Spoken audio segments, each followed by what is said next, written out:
ਕਾਬੁਲ ਦੇ ਵਿੱਚ ਕਰਤਾਏ ਪ੍ਰਵਾਨ ਗੁਰਦੁਆਰਾ ਸਾਹਿਬ ਦੇ ਵਿੱਚ ਹੋਏ ਅੱਤਵਾਦੀ ਹਮਲੇ ਤੋਂ ਬਾਅਦ ਹੁਣ ਸਫਾਈ ਦਾ ਕੰਮ ਸ਼ੁਰੂ ਹੋ ਗਿਆ। ਅਫਗਾਨੀ ਸੈਨਾ ਦੀ ਮੌਜੂਦਗੀ ਦੇ ਵਿੱਚ ਸਥਾਨਕ ਲੋਕ ਗੁਰੂ ਘਰ ਦੀ ਸਫਾਈ ਕਰ ਰਹੇ। ਦਰਅਸਲ ਇਸੇ ਗੁਰੂ ਘਰ ਨੂੰ ਅੱਤਵਾਦੀਆਂ ਦੇ ਵੱਲੋਂ ਨਿਸ਼ਾਨਾ ਬਣਾਇਆ ਗਿਆ ਸੀਗਾ, ਹਮਲਾ ਕੀਤਾ ਗਿਆ ਸੀਗਾ, ਜਿਸ ਦੇ ਬਾਅਦ ਗੁਰੂ ਘਰ ਦੀ ਇਮਾਰਤ ਦਾ ਕਾਫੀ ਵੱਡੇ ਪੱਧਰ ਤੇ ਨੁਕਸਾਨ ਵੀ ਹੋਇਆ ਸੀਗਾ। ਤੇ ਹੁਣ ਤੁਹਾਨੂੰ ਤਸਵੀਰਾਂ ਵਿਖਾ ਰਹੇ ਇਸੇ ਗੁਰੂ ਘਰ ਦੀਆਂ ਅੱਤਵਾਦੀ ਹਮਲੇ ਤੋਂ ਬਾਅਦ ਸਫਾਈ ਦਾ ਕੰਮ ਸ਼ੁਰੂ ਹੋ ਗਿਆ। ਅਫਗਾਨੀ ਸੈਨਾ ਦੀ ਮੌਜੂਦਗੀ ਦੇ ਵਿੱਚ ਸਥਾਨਕ ਲੋਕ ਗੁਰੂ ਘਰ ਦੀ ਸਫਾਈ ਕਰ ਰਹੇ ਨੇ।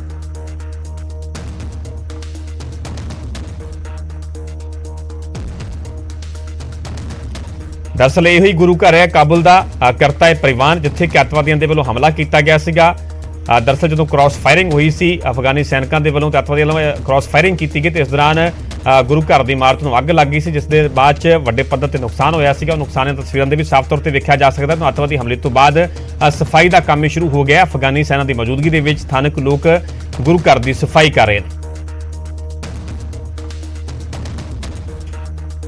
रुक कर अगली खबर दा। दिल्ली जा रहे स्पाइस जैट के जहाज की पटना एयरपोर्ट से एमरजेंसी लैंडिंग करवाई गई। जहाज नूं उस वेले एयरपोर्ट से अचानक उतारिया गया जदों उड़ान भरते समय जहाज के इंजन दे विच अग लग गई।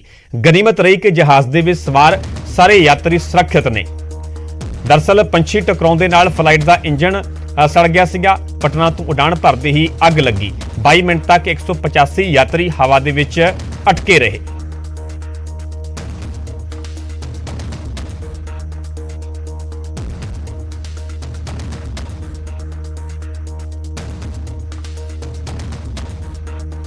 तो तुहानूं असीं दो तस्वीरां विखा रहे हैं। जहाज़ के इंजन के दरअसल अग लग गई तो जहाज़ की जिस तो बाद एमरजेंसी लैंडिंग करवाई गई। दरअसल दिल्ली जा रहे स्पाइस जैट के जहाज़ की पटना एयरपोर्ट से एमरजेंसी लैंडिंग करवाई गई। जहाज़ नूं उस वेले एयरपोर्ट से अचानक उतारिया गया जदों उड़ान भरते समय जहाज़ के इंजन के विच अग लगी। गनीमत रही कि जहाज़ के सवार सारे यात्री सुरक्षित ने।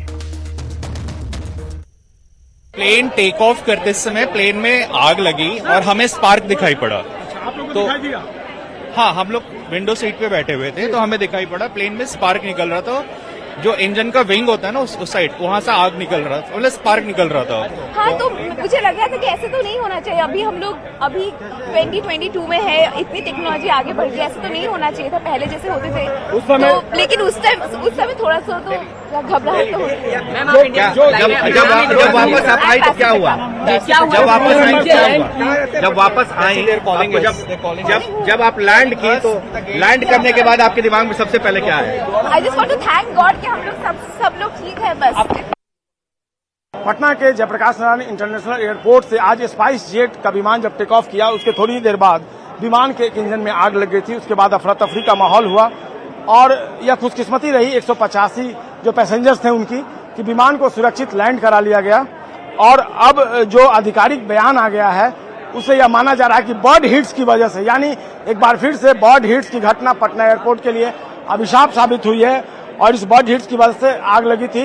हालांकि ये तकदीर अच्छी रही उन यात्रियों की कि उन्हें थोड़ी ही देर में सुरक्षित पटना एयरपोर्ट पर उतार लिया गया और इसमें से कई पैसेंजर्स जो थे वो 3 बजे के विमान से जो अल्टरनेटिव अरेंजमेंट किया गया था उससे चले गए।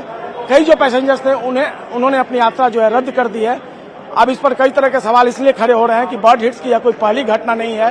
2020, 2021, 2022 ये तीसरा साल है जब पटना एयरपोर्ट पर बर्ड हिट्स की घटना हुई है और बर्ड हिट्स के लिहाज से पटना एयरपोर्ट काफी खतरनाक माना जा रहा है। इसके परमानेंट सॉल्यूशन के लिए क्या कुछ कर रहा है एयरपोर्ट अथॉरिटी, अब सबकी निगाहें इस पर है। लेकिन निश्चित तौर पर यात्रियों की सुरक्षा एक बड़ी प्रायोरिटी है पटना एयरपोर्ट अथॉरिटी के लिए। अब देखना होगा आज की घटना से सबक लेते हुए पटना एयरपोर्ट अथॉरिटी यात्रियों की सुरक्षा को लेकर कौन सा कदम उठाता है। कैमरा पर्सन दीपक के साथ संजय कुमार, न्यूज़ 18 पटना। दरअसल स्पाइस जैट की उड़ान SG 723 के इंजन के विच एतवार नूं पटना हवाई अड्डे ते अग लग गई। जहाज पटना तो दिल्ली जा रहा सीगा। अग लगन तो बाद फ्लाइट ने सुरक्षित लैंडिंग करवा ली। अग लगन के कारण इंजन के विचों धुआं निकलना शुरू हो गया। पटना हवाई अड्डे के डायरैक्टर अंचल प्रकाश ने दस्सिया कि रनवे ते टेक ऑफ के समय पंछी खब्बे इंजन के विच जा वड़िया, इस कारण चिंगियाड़ी निकलण लगी। इस गल नूं ATC ने देखा तो पायलट नूं भी इसका एहसास होया। ATC ने तुरंत पायलट नूं लैंड करने के लिए कहा, जेकर देर हुंदी तां वड्डा हादसा भी वापर सकदा सी।